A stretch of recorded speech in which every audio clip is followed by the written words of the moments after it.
What's going on? It's been a long time, and I think it's a good time to give my thoughts on the Grand Theft Auto Trilogy. To be blunt, I'm actually excited. I got exactly what I expected, a remaster, not a remake. Number one, it's three games, and we live in an era where some consoles have backwards compatibility, while others they resell you games. In Nintendo's case, they sell you them for 60, and Sony's they're a little bit more fair, where they'll give you like a collection, like the Nathan Drake collection, where it's three games, $20 a pop, $60 in total for the package. Pretty good deal for a 1080p, 60 frames a second update of the game. This GTA trilogy is even better than that, I'd say. It's completely new models, completely new lighting engine, new controls, auto save, being able to redo the mission directly after failing it. These are all things that make these games that are debatably unplayable to younger audiences playable today. And it's gonna be on pretty much everything, including the Nintendo Switch. So I'm happy about this because it shows that it's gonna keep the original game's feel. So it's got the little schlubby kind of caveman looking character models. That's kind of how they looked originally, and now they seem to be adopting more of a cartoony style, which I feel like fits better with the cover art. So I kind of look at it as like a comic book art style. If you look at the covers of the GTA games, it's all like comic book panels basically. So I feel like this is like reading it through the comic book lens, I guess. But you gotta be playing it. So I'm actually not mad at the cartooniness of the models. I do think that they look improved. You got Tommy Vercetti. He looks a little bit more bloated, but when you think about it, he went to jail in 1971. This is an older guy, and I feel like he looks a little bit more like a paisan. You know what I mean? Claude, he looks different, but I still think he looks like a 30-year-old criminal. CJ probably looks the least unchanged. It is a new model, but he looks relatively accurate to the original model. And you got a bunch of other changes. One change I did not like was the Confederate flag removal. I find this to be a missing the point, and it's basically just playing it a little too safe. I feel because that character, I keep forgetting his name. I think it's Phil. He's like a southern conservative basically, and he's basically a mockery of crazy Southerners who are in the conservative right, who still sport the the Confederate flag. If you go into his house, his trailer, whatever it was, there's a flag on it that says heritage, not hate, and it's a Confederate flag. So that right there, if it's obviously in jest, it's obviously a parody. Yet Rockstar is kind of biting the bullet on that, which I'm not really a fan of.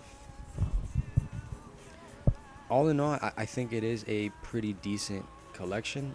I do like that they didn't go the route where it's basically just throwing in these games, these maps into the GTA 5 engine, because I don't really want the realistic animations of a modern game engine, the Rage engine. I don't really want realistic character models because it already had kind of a wacky, zany, satirical, cartoony kind of story. These weren't the deepest stories. These are just fun games, and I feel like the cartoony look fits better with that tone. The newer GTA tone is obviously more serious with the 5 and the 4, although it is still satirical. I feel like those animations and the new gameplay techniques and development techniques work better with those games.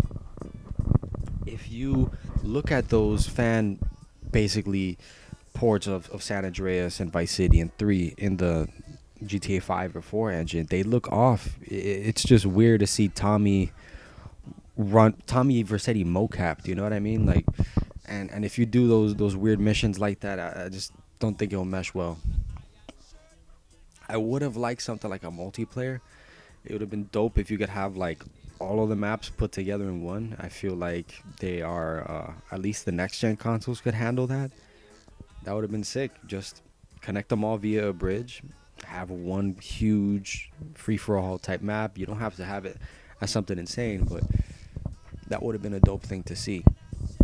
Me personally, I almost would have even preferred a more authentic native remaster, something where it gives you like the PS2 lighting or the Xbox lighting, because the at least for Vice City and 3, the Xbox had superior models and lighting. It would have been cool to let you use the PS2 slash PC stuff and the Xbox slash PC Xbox stuff, obviously upscaled in 4K.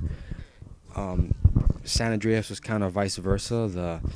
It ran better on Xbox, but the lighting was a little bit more dynamic on PS2. It did have lots of moments with um, harsh oranges and very dark darks, which I feel like works a lot of times, and it doesn't work in other times. It would have been cool if they would have done what you see here, which is basically Sky GFX and EMB series on PC.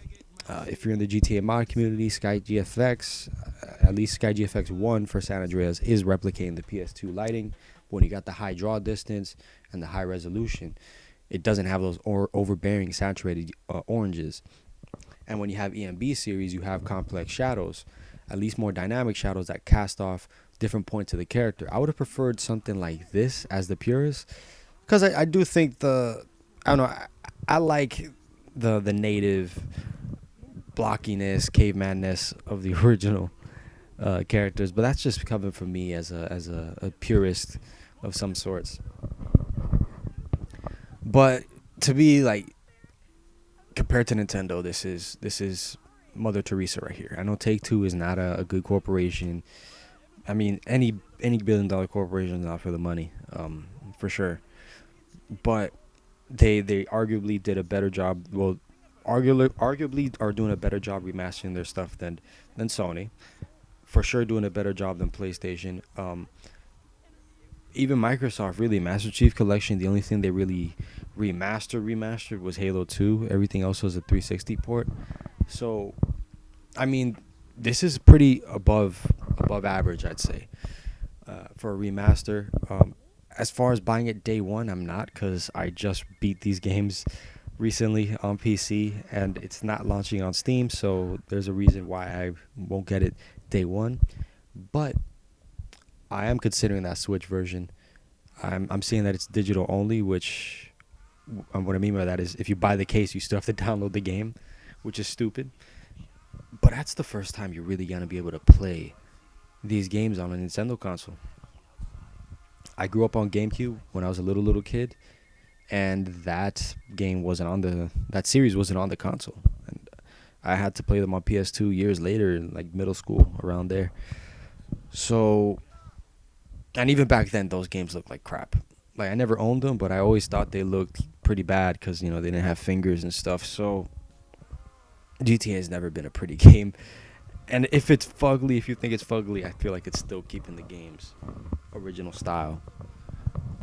But that's just me. I'm looking forward to it. Not a day one purchase, but I will be playing these in some time. It's going to be great that young gamers are going to be able to play these games with actual decent controls, with actual convenient saving. Because I know if a kid who grew up on GTA 5 gets onto these old GTAs and loses all his progress in a mission, he'd be pretty pissed and he'd probably drop it. So they're just making these games more accessible. And a couple of weeks back, when these games were still on the stores, they were $15 a pop for straight up ports. For PS4, it's an emulated version, $15, whereas this is an actual like touched up, doctored remaster. I don't see the issue. But hey, let me know what your thoughts are. Yeah, peace out and enjoy the game if you are getting it. All right, guys, take care.